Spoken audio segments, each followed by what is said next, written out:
Очень хорошее, кстати, слово в конце ты произнес, Роман. А вот к Игорю будет вопрос.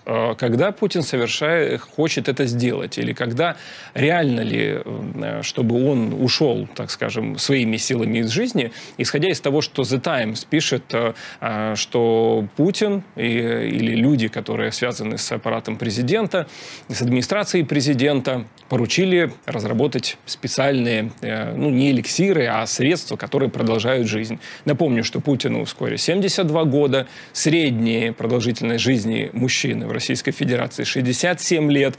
Опять-таки, не уходя в конспирологию, реально Путин озабочен продлением своей жизни? Насколько сильно? И как вы думаете, он реально оценивает себя, исходя из того, что происходит сейчас, и свою жизнь?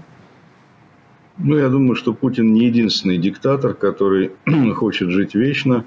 Примеры, когда диктаторы посылали экспедиции на Тибет, заказывали себе какой-то эликсир бессмертия, в истории встречались. И Путин, безусловно, единственное, что он ценит на этом свете, это свою собственную жизнь. Поэтому, безусловно, он предпринимает какие-то усилия. Особенно это вызвано тем, что он вообще человек довольно невежественный. И его картина мира, она как раз предусматривает какие-то чудеса. То есть знаменитые его, так сказать, обращения к шаманам, вообще его смутные представления о том, как устроен мир, это все способствует тому, чтобы он находился в плену таких представлений, что может быть такой эликсир бессмертия.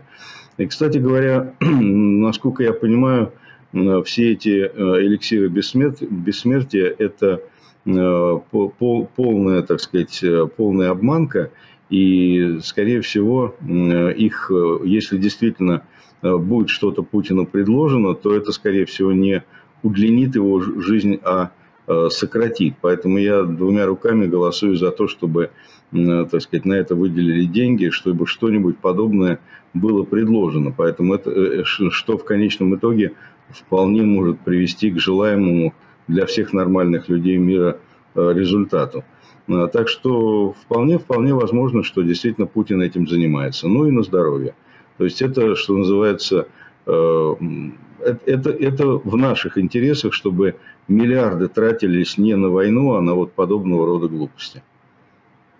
Продолжая эту тему, «Медуза» уже сообщает, ссылаясь на одного из сотрудников научно-исследовательского института, он говорит, что нас попросили срочно отправить все разработки, и пришло письмо, скажем так, сегодня, о том, что нужно было отправить на вчера. Ковальчук якобы очень озабочен этой темой. Мы очень часто обсуждаем, что вроде как есть режим, который управляет Российской Федерацией. И даже если не будет Путина, то все равно у руля Кремля останется ФСБ. Роман, ты как считаешь, насколько важно сейчас лично Путина, его конкретное участие и его жизнь?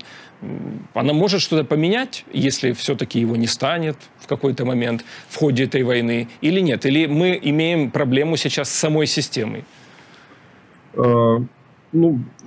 Скажем так, смерть российского диктатора – это всегда шансы, и исторически всегда это некоторые изменения и в подходах, и в политике.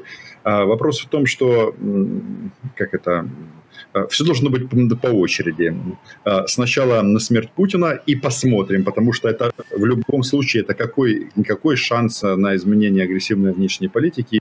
Насколько я понимаю, как это принято говорить, менеджеры среднего звена в России, они все-таки не являются такими мудаковатыми и настолько помешанными на Украине, потому что вопрос, зачем все это, он же никуда не делся. В России этот вопрос задают.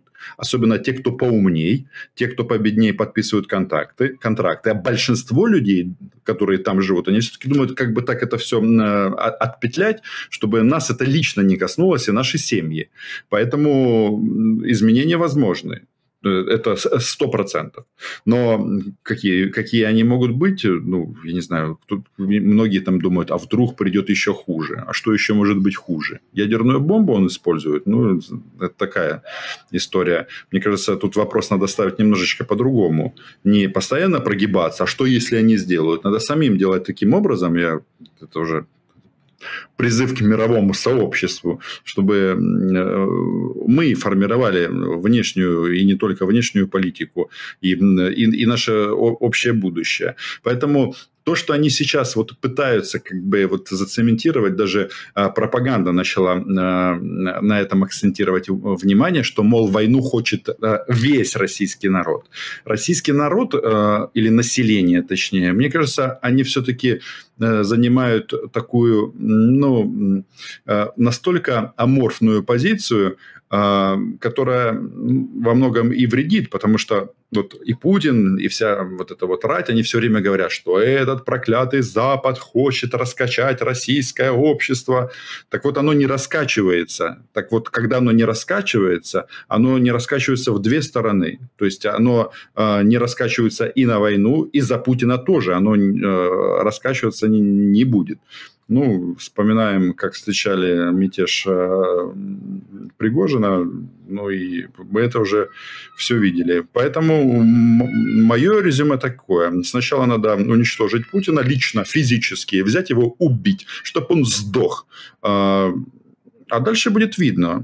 Это будет новый аспект база для переговоров с российским государством. Тем более масса людей, мне кажется, будут рады, в том числе в России.